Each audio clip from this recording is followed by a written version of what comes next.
Okay, we are going to start our class, Parsha's Vayera. I'm going to learn tonight in memory of Chayamushke Bas, Rabbi Kusil, which your child is tonight. And we are going to discuss the Eishel Avraham. Eishel Avraham, Avram's tree. The beginning of the Parsha, we all know what are we learning in the beginning of the Parsha. We are learning about the special hospitality, acts of kindness, which was done by Avram Avinu.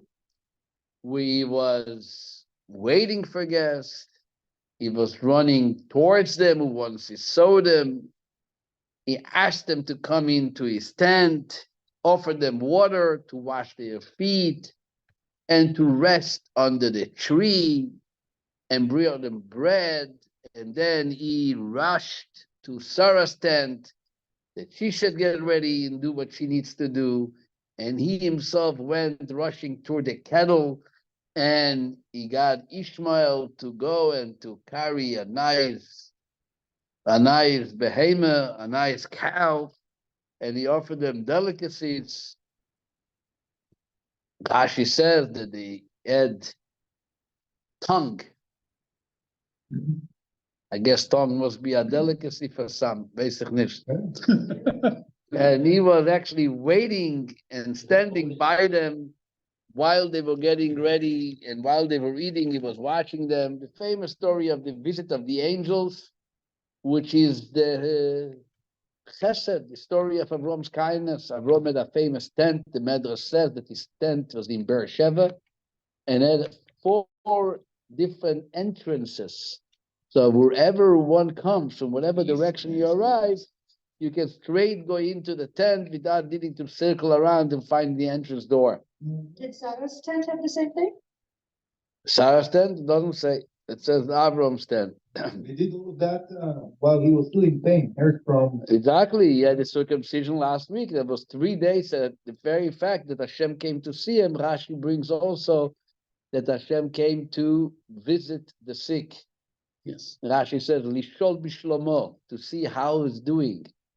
The Rebbe once said that, why does Rashi says that God came Lishol bishlomo, to ask him how he's doing? The Rebbe said something very interesting, that we learn to visit the sick because God visited the sick. But someone can argue and say, God, when you pay a visit, you bring a recovery. What is my visit going to help?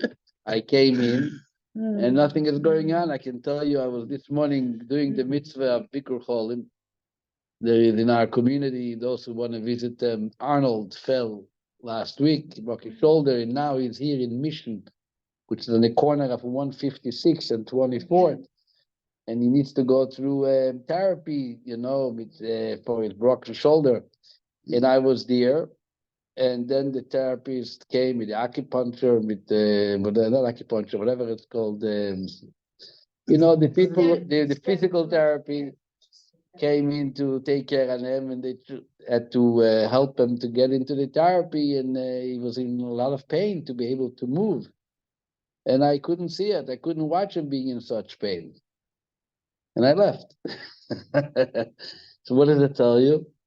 That you come to visit and you're not taking away the illness. God, on the other hand, if he comes to visit Abraham, I'm sure he took care of him. So how can we compare our visit to God's visit? So the Rebbe said, that's why Rashi says, God did not come to cure him. He came lishol bishlomo, just to ask how he's doing. No more than that, he told him to wait. And not only that, he brought a special angel, Raphael, which was in charge of curing him, but not God. So you can go visit someone even if you're not going to cure him. At least you pay attention and to see that he's being taken care of, and you wish him all the good wishes, and that's it.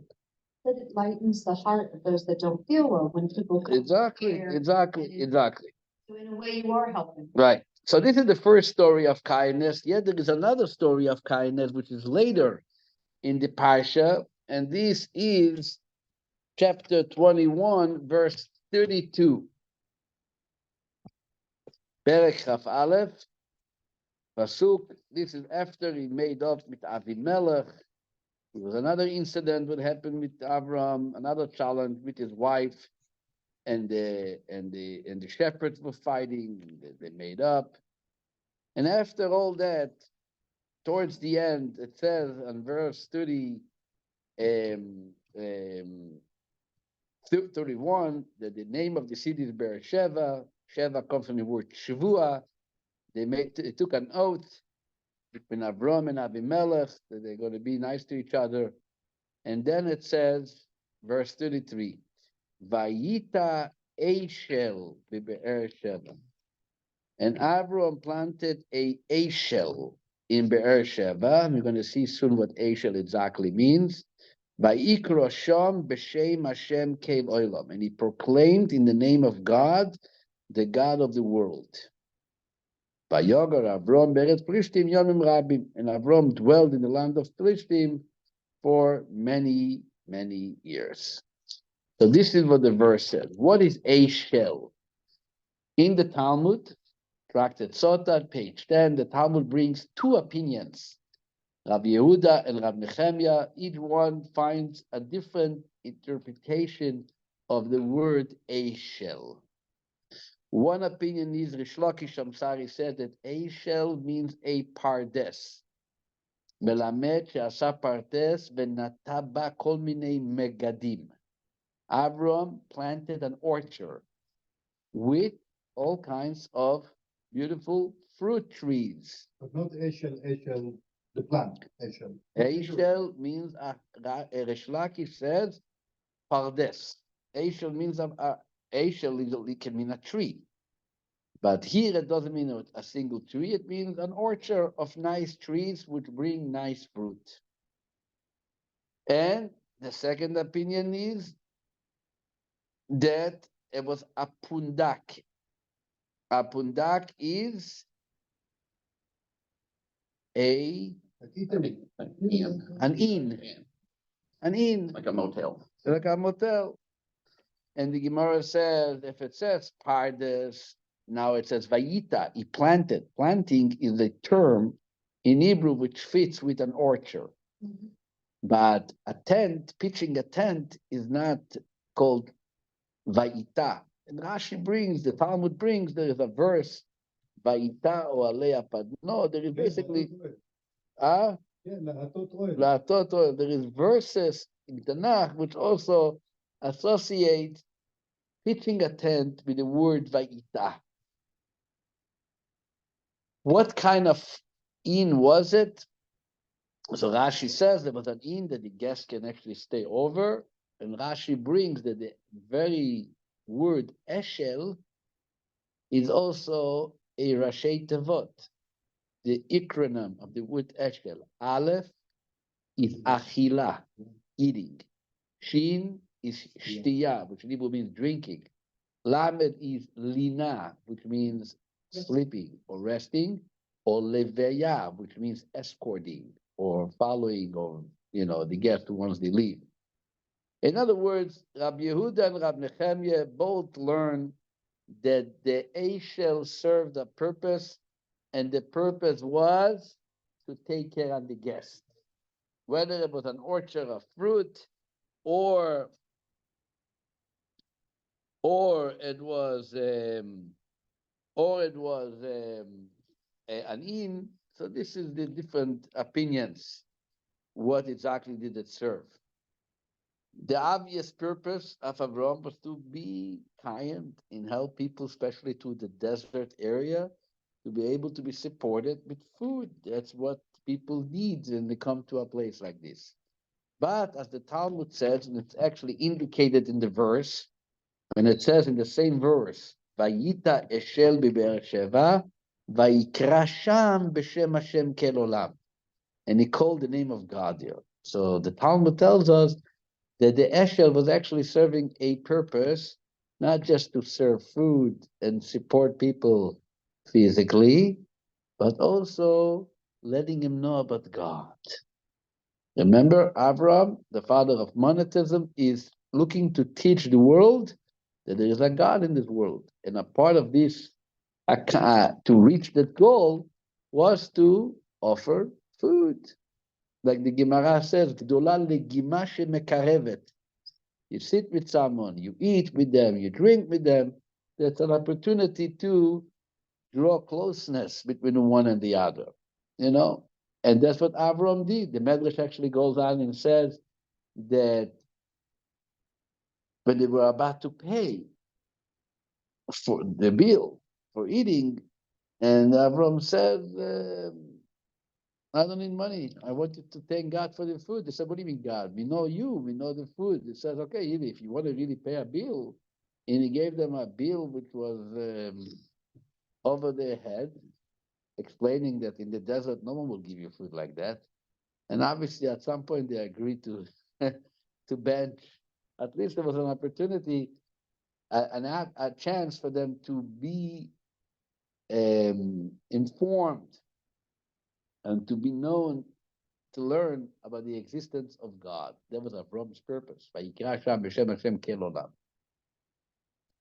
The Medrash also says that Eshel comes, the word Eshel in Hebrew can be rearranged, the letters, to make it sound like Sha'al. Aleph Shin Lamed is Eshel. Sha'al is Shin Aleph Lamed. The word Sha'al is, the Medrash says, that Avram was actually offering them, everyone, the opportunity to ask what they would like. Sha'al ben Yishal, the Medrash says, do you want meat? Do you want dairy? You want wine? You want Coke? What do you like? There was a very opened and very for guest type of inn that everybody was able to get what they want. So the Medrash adds that even he established a Sanhedrin, a miniature court of, of scholars, that the people have disputes, they can resolve it in front of them. If somebody is seeking spiritual guidance, somebody needs therapy, somebody needs, discussions, mental discussions, physical discussions, whatever you need.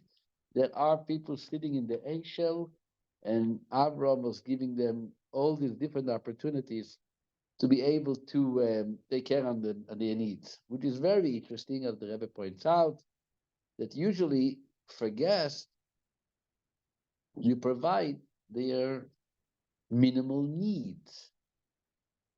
They travel by, which is the definition of a guest, right? A guest is not the person that you live next to you and you invite him to your house. That doesn't carry the halachic status of a guest. That's friendship. A guest is mainly a guy who's traveling by town and he needs a place to eat, a place to drink, a place to stay, and you invite him. That guest is you give, but the minimal he needs till he moves to the next destination. He's not moving into you. He's not one of the family. Avram teaches us when it comes to hospitality, he doesn't just give them the minimal needs.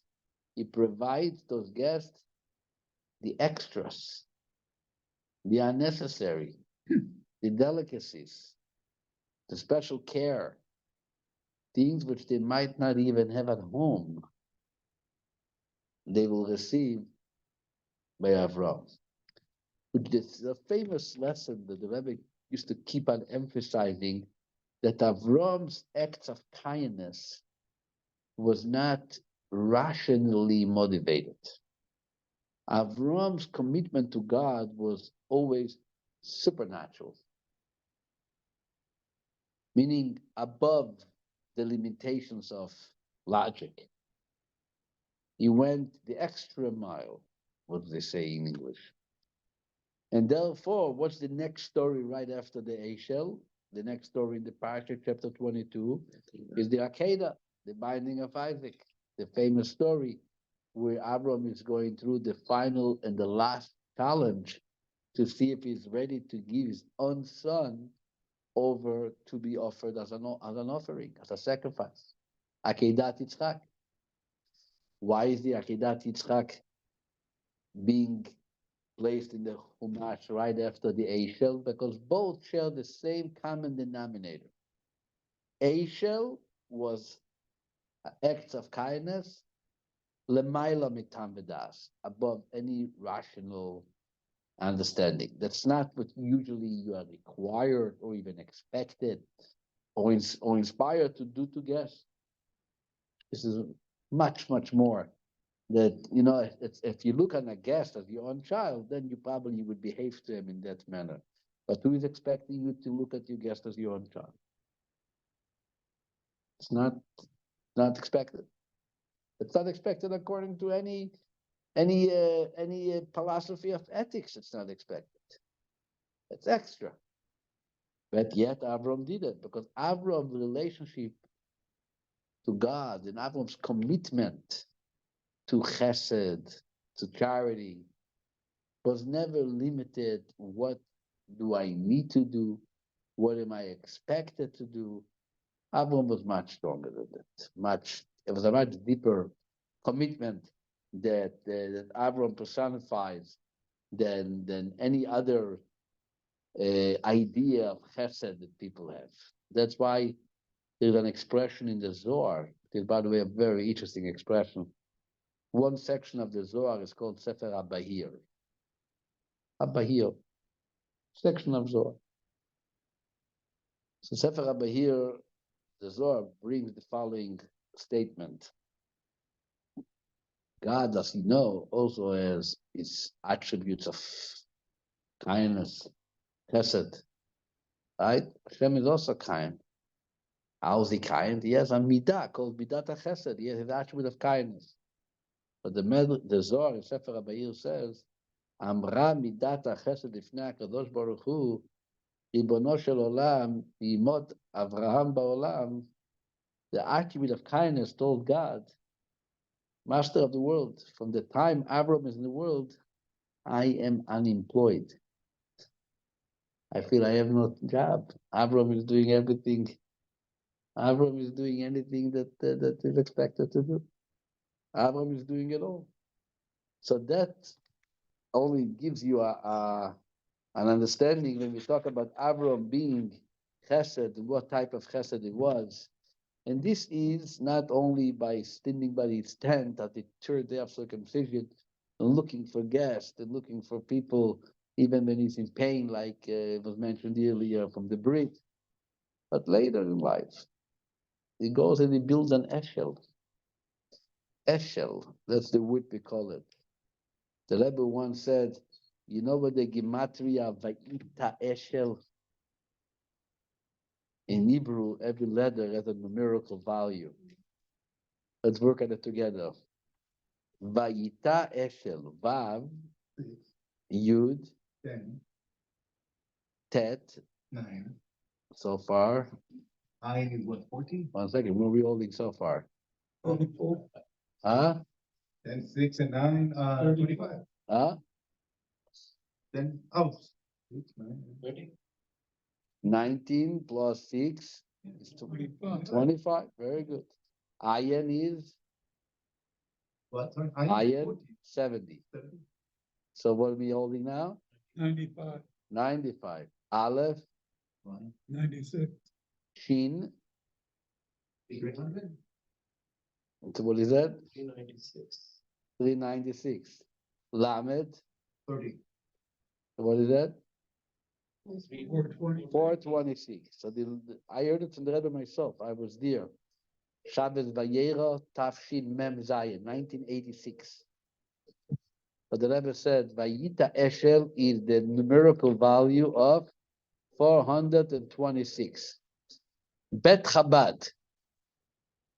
Bet is Yud, 10, Taf. 400. What is that? 412. Chet, 8. Bet, Dalet. So 412 plus 14 is 426. Beit Chabad, which is the Chabad house in Hebrew, is the same numerical value as the wood by Ita Esher, because that was the first Chabad house. The Rebbe said either Bet Chabad or Batei Chabad. It doesn't matter, because it's either you put the Yud before the Taf or the Yud after the Taf. right? So you have the first, that's only an indication that the first Chabad is alluded in the Torah by writing Vayita Eshel, to tell us that that was Avraham sperma, because that's what Chabad is all about. Chabad is to offer a place for people to come and eat and drink and learn and daven and anything that a person can feel that bringing him closer to God. That's what a Chabad is. So the historical Chabad is the actually Be'er Sheva. Be'er Sheva, but the first Chabad actually happened in Be'er Sheva. Eshel also, some Hasidic masters say that Eshel is this. You can also have the Rashi Tevot by arranging the letters differently. Shnei Luchot Abrit. I'm sorry, Shnei Luchot Avanim. It says in the pasuk, "Vayikach beyado," Moses took Shtei Luchot Avanim, the two tablets of stone. So the initial letters of Shnei Luchot Avanim is also the Eshel. Basically, it was teaching what says in the tablets. Anoichi Hashem Elokecha. How does the tablets begin? The Emunah, they believe in God, and that's what Moshe did. Okay, let's talk a little bit about the Eshel from another perspective that I would like to share with you tonight. We are going now to the story of Yaakov going down to Mitzrayim. It happens later in Yosef gets taken away by his brothers, the whole story, but we're moving many weeks later in chapter 46, verse 1. This is after Yaakov was separated from his son Yosef for 22 years. And the whole story with the brothers, with the famine in Canaan, and the brothers go down to Egypt, and Yosef is there in charge on the food. Finally, the news comes to Yaakov, Yosef is alive. And he invites you to come see him in Mitzrayim. And Yaakov says, yes, Od beni chai, Od Yosef beni chai, my son Yosef is still alive. Eilcha ve'arenu beterem amut. I want to go see him before he dies, before I die. In chapter 46 in Bereshit starts, Vayisa Yisrael v'chol hashalo, Israel, which is Yaakov, traveled with all his possessions, Vayavo be'eira shava. He arrived at Be'er Sheva, Vayizbach zvachim l'Elokei aviv Yitzchak, and he offered sacrifices to God, the God of his father Yitzchak, and God told them, don't be afraid of going down to Egypt. I will make you into a great nation. I will go down with you. Anochi eired imcha Mitzrayim. So, Yaakov is traveling to Be'er Sheva. Why is he going to Be'er Sheva? Why is he going to Be'er Sheva before going down to Egypt? He didn't live in Be'er Sheva at the time. Where did Yaakov live? Haifa. Hebron. No, after the story with after the story in Parshat Vayeshev, after the story with the brothers. So first there was Vayeshev, Yaakov, he lived in Canaan, right, in the land of Canaan, and then he sent his brothers to Shem, and they went to Dothan, and they took Yosef, and then the story with Yehuda. Where did he live at that time? Anybody knows? Where did Yaakov live at the time when the whole story with Yosef happened? He was definitely not in Be'er Sheva.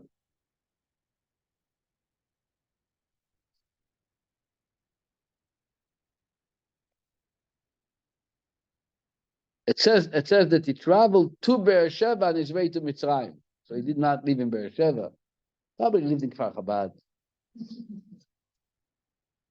So he's coming to Be'er Sheva. So the Medrash says, why is Yaakov going to Be'er Sheva? What was important to go to Be'er Sheva before going down to Mitzrayim? Says the Medrash the following. Yaakov came down to Beersheba because in Beersheba there was trees which was planted by Avraham Avinu, his grandfather. And he went down to Beersheba to cut those trees and to take it with him to Mitzrayim. That Eshel that we are reading about in this week's Parsha was trees. And among the trees was also cedar trees. And he went down to Beersheba to take those trees with him to Mitzrayim. Why does Mitzrayim need Yaakov's trees, which was planted by Avram?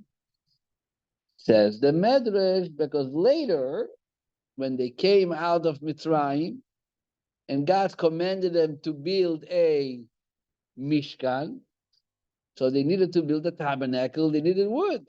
There's no trees in the desert. It was Yaakov who told his children that when the time comes and you're going to leave Egypt, says the Midrash, you should take those trees that I replanted in Egypt, that I brought with me from Beersheba, take it with you, so you're going to have wood for a Mishkan.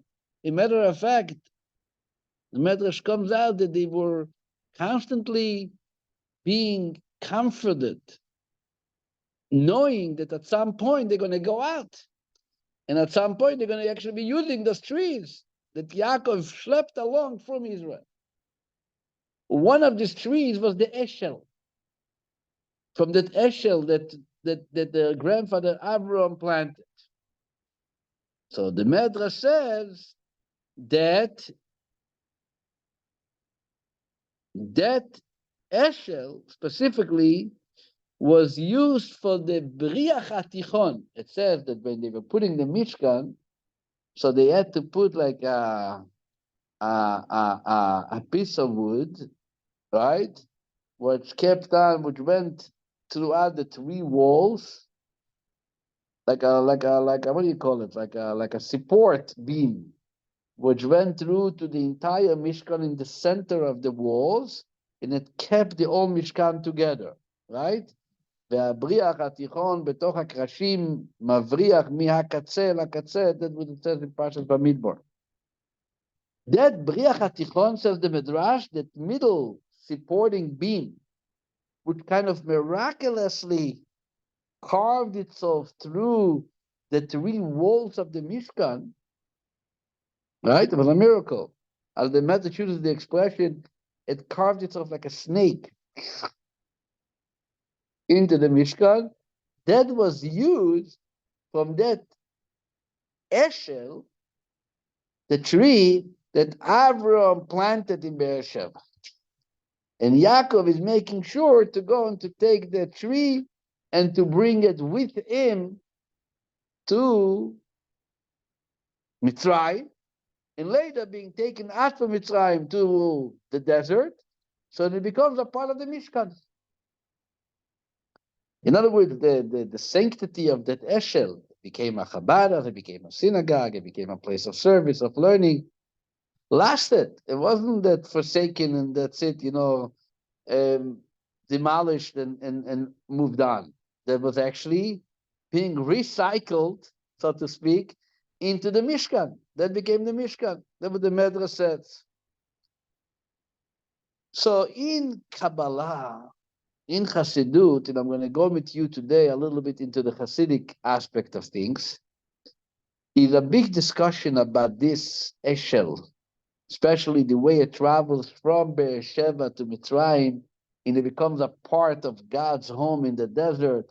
Ve'asuli mikdash, ve'shachanti betocham, and I should dwell in your midst. Which goes, and it's founded on the idea that the Kabbalah also talks about, that Be'er Sheva is corresponding to the 7 blessings that we make for the mitzvah of Shema. Every day we have a mitzvah to say Shema in the morning, in the evening and in the morning. And if you look in your prayer book, so you realize that in the evening, there are 2 blessings before the Shema and 2 blessings after the Shema, before the Amidah. In the morning, there are two blessings before Shema and one blessing after the Shema. In the evening is Mariv Aravim, Unoev Amo Yisrael Be'ahava, before the Shema, then Ga'al Yisrael, and Shomeret Amo Yisrael Ad after the Shema. It's 4 blessings. In the morning you have Yotzer HaMeorot, and Abocher B'Amo Yisrael Be'ahava before Shema. Ga'al Yisrael is one blessing after the Shema. משניים מסכת ברכות. בשחר בברך 2 לפניה ואחת לאחריה, ובערב 2 לפניה ו2 לאחריה. Like David HaMelech says in Tehillim, Sheva bayom ilalticha. I praise you 7 times a day, which is referring to the 7 blessings. This is Be'er Sheva, the wellspring of the 7 blessings. And in that 7 blessings, in the midst of those 7 blessings, there is the Eshel, which the Eshel corresponds to the Shema itself, Shema Yisrael, Adonai Eloheinu, Adonai Echad. So what is going on with this Eshel? So there's a very beautiful Medrash again. The Medrash says that Haman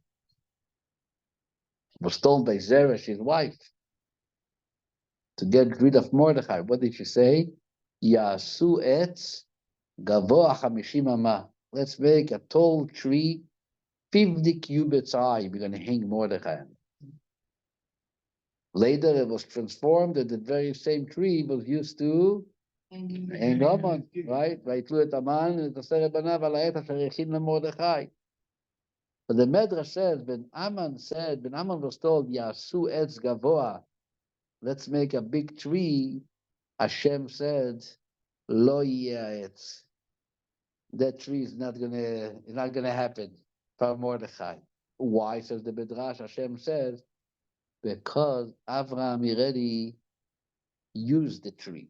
In the beginning of the Parsha, when he says, V'yisha'anu tachat ha'etz, lean by the tree, there was the tree that Avram was already building to take care of guests. So that tree prevented the tree of Haman to come to existence. No, I'm not following. What? I'm not following. Haman wants to make a tree to hang Mordechai. Yeah. But there was already 1,000 years earlier, or 2,000 earlier, Avraham Avinu, the father of the Jewish people, made a tree to welcome guests. Like it says in the beginning of the Parsha, V'yisha'anu tachat ha'etz. And it says ha'etz, that tree is actually referring to the same eshel that he was planting in Beersheba, even though in the Parsha, this is mentioned earlier, the story of the angels leaning under the tree, but it's the same tree. So Hashem says the merit of that tree, the zchut of the tree that Abraham built, is rejecting the tree that Haman wants to build. I read somewhere that Haman went and took the tree from the Tevat Noah.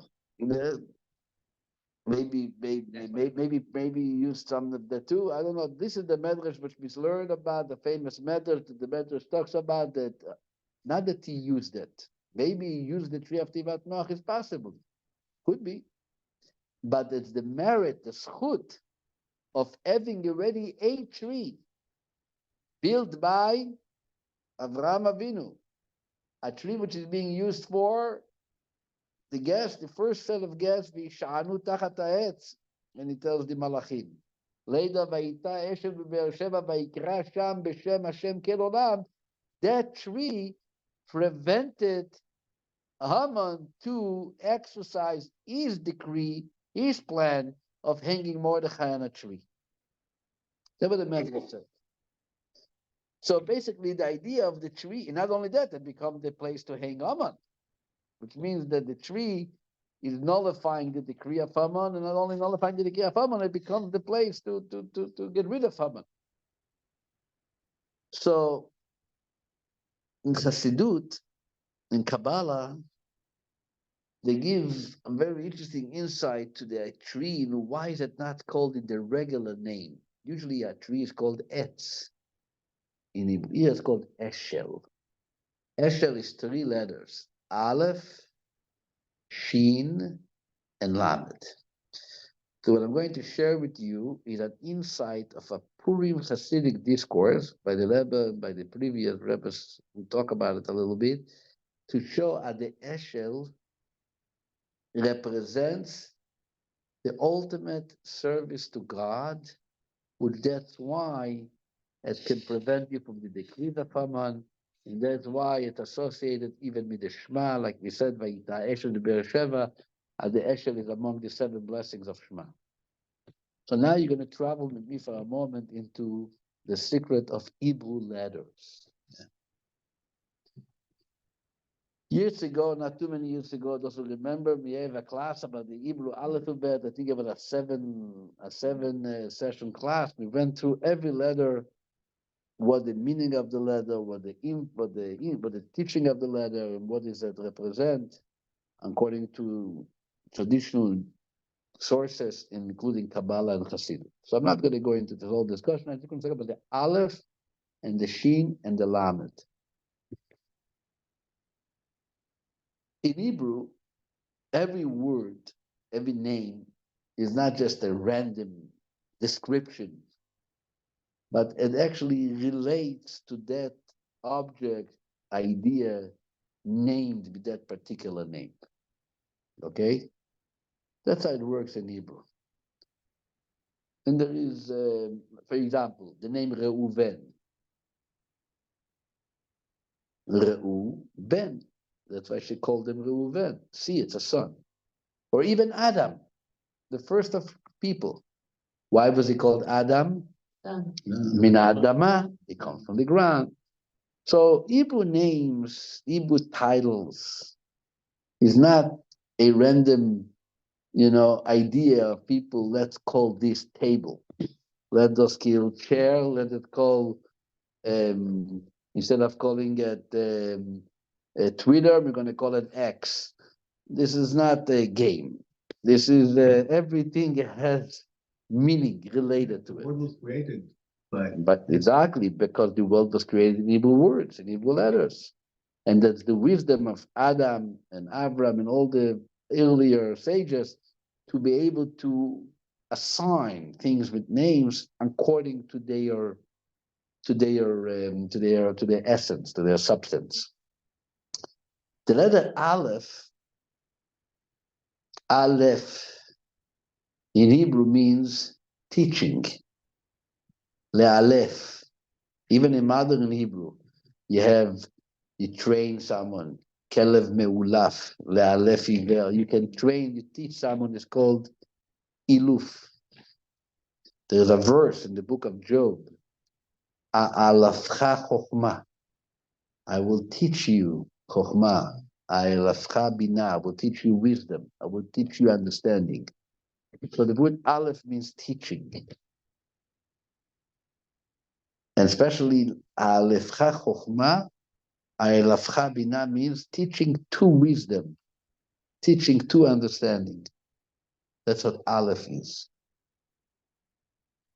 Shin, it's not only the name of the letter, it's also the shape of the letter.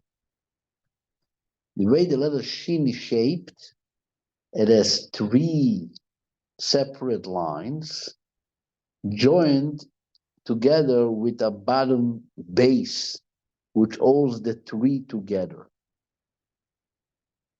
That's the shape of the letter Shin. Lamed is again teaching, lelamed, melamed, which means to teach. The Kabbalah says as follows. Listen to that. Elefcha chokhmah, alafcha binah means I teach chokhmah, which means that the letter Aleph is the source of wisdom. It becomes the teacher to wisdom. Wisdom and understanding gain their power from the Aleph. Aleph is their teacher. Aleph is the nucleus of creation. The world was not created with the letter Aleph. The story of Genesis begins in Chumash, Bereshit bara Elokim. In the beginning, God created. And the Medrash says that the letter Aleph was telling God, Why didn't you put me in the beginning of your Torah? Why did you put the bet as the initial letter? And God says, because you are going to initiate the Ten Commandments. Anochi Hashem Elokecha starts with an Aleph. The world is number 2. Torah is number 1. The world is a creation by the power of Torah. The Torah is the blueprints for the world. So the Torah is Aleph. The world is Bet. So Aleph is the teacher for everything which emanates from him and after him. So the highest level of wisdom are being taught and being provided with their insight by the letter Aleph. Aleph is the teacher, Le'aleph. That's the ultimate teacher. Aleph itself is higher than wisdom. It's the teacher to wisdom. Alepha Chochmah. He teaches Chochmah. So the Kabbalah says that the letter Aleph, by rearranging his letters, makes the word Pele. Pei Lamed Aleph. What does Pele in Hebrew mean? Wonder, surprise, unexplained. Something which transcends understanding is called Pele. Wow. Because the Aleph is really a Pele in regard to Chochmah or Bina. But it's not a Pele which is detached from wisdom. It teaches it. It relates to it. But the Aleph is in a different reality, in a different consciousness than where wisdom begins. That's the original teacher of the Aleph. So when you're talking about translating the letter Aleph in the relationship and in the service that a person has with God. So we say, I serve God as an Aleph. What does that mean?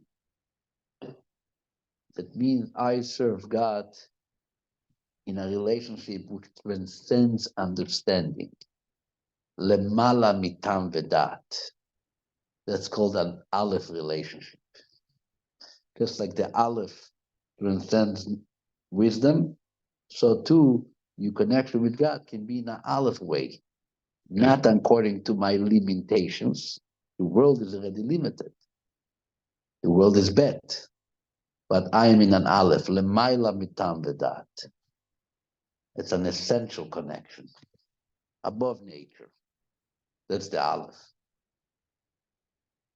However, when the Aleph comes down into reality, and once you channel it into the world of consciousness, then there is a shin, there is a right, there is a left, there is a middle, like in the Kabbalah calls it Chesed, Gvura, Tiferet.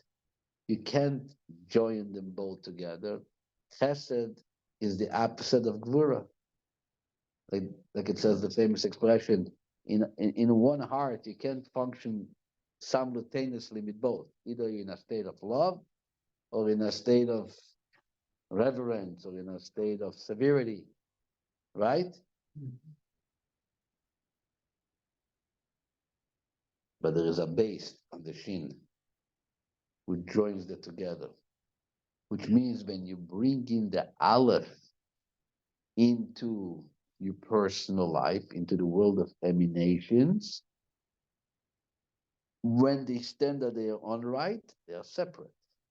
When you're bringing a higher energy into them, then you can combine them. You can have both. I can see this and I can see that too. I'm not in the world of my limits. I'm in a world which is above my limits. That's the aleph comes together with the shin. The shin gets unified.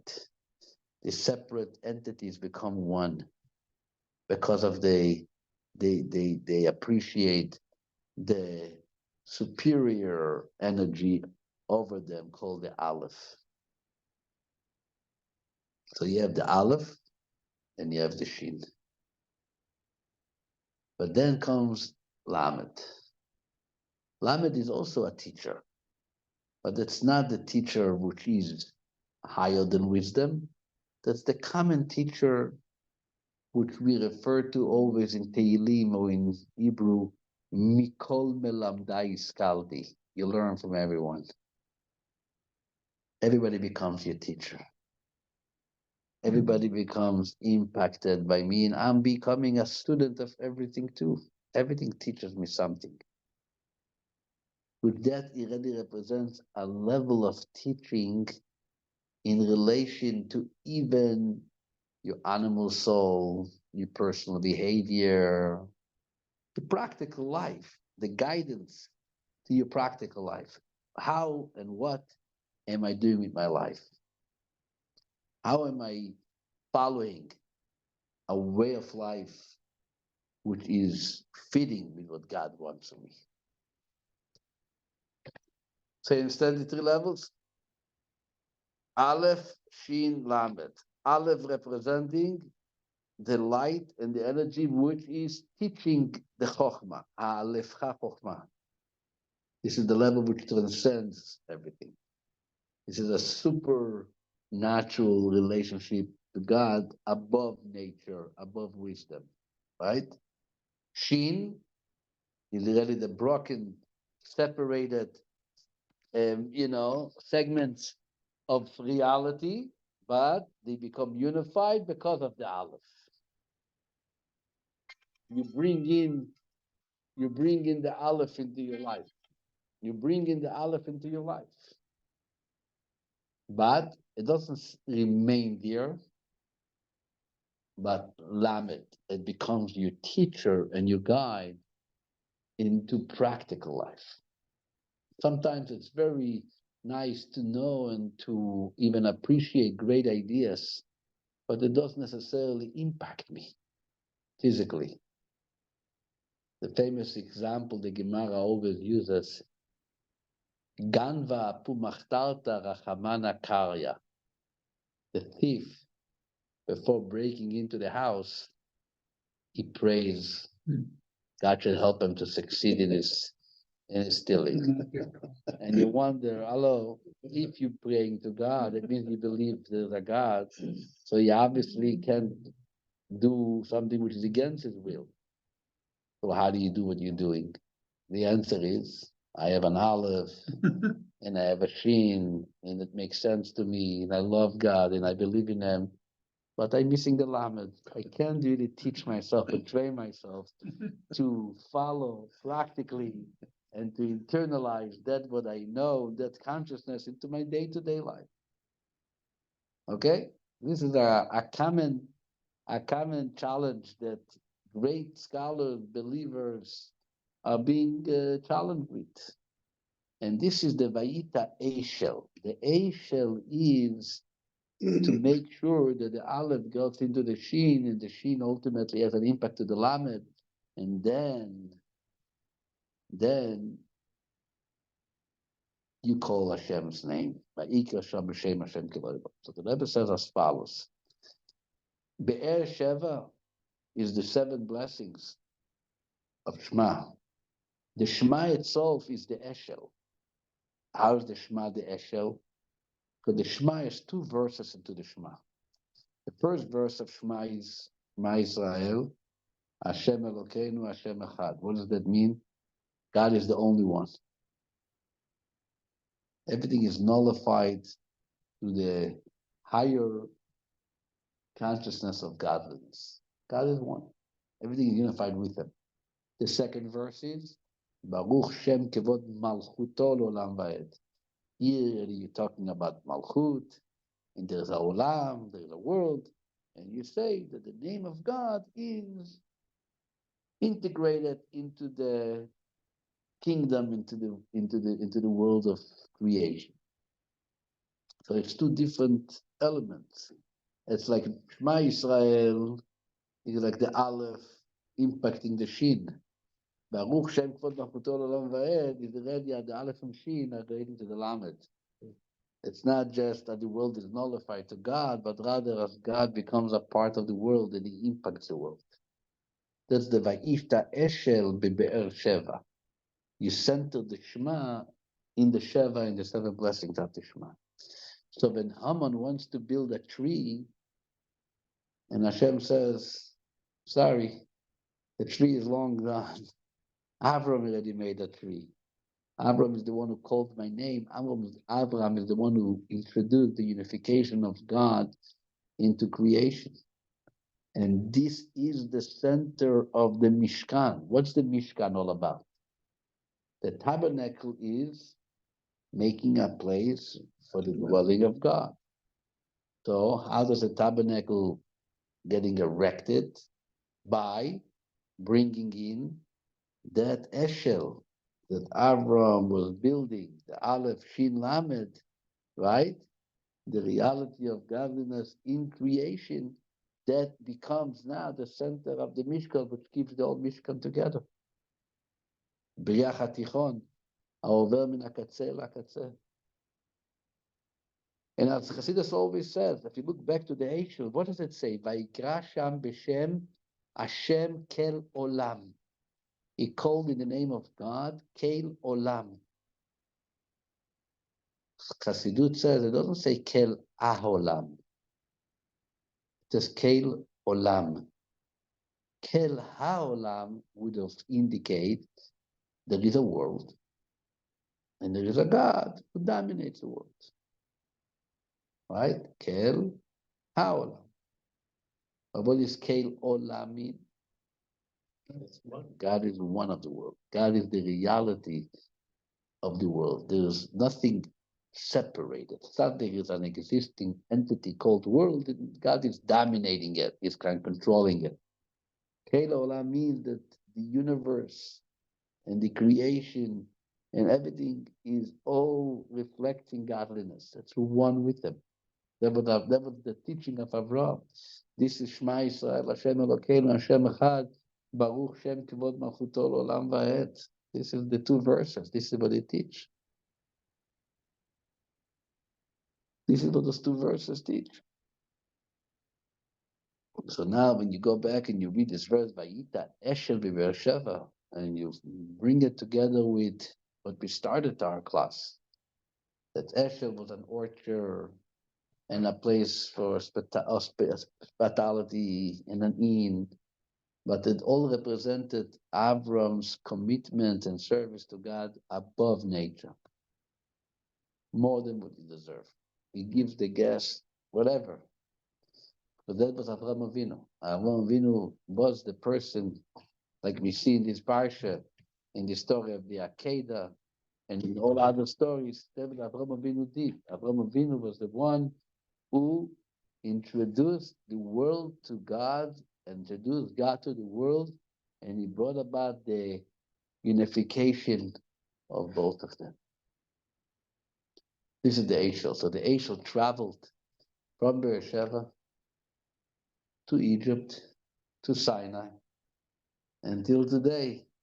This is what the Eichel is still functioning and working and making its way as a central theme of Jewish life, representing the Aleph and the Shin and the Lamed, the source of wisdom with the reality of the attributes of the three different levels, ultimately the Lamed, which is the teacher who influences and impacts even our physical beings.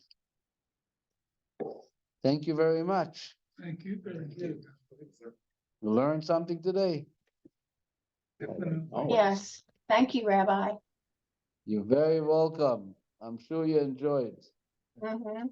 We'll continue Bezrat Hashem. A lot to chew. What? A lot to chew. Go for it. Don't choke. The main thing, swallow and digest. Huh? מתי?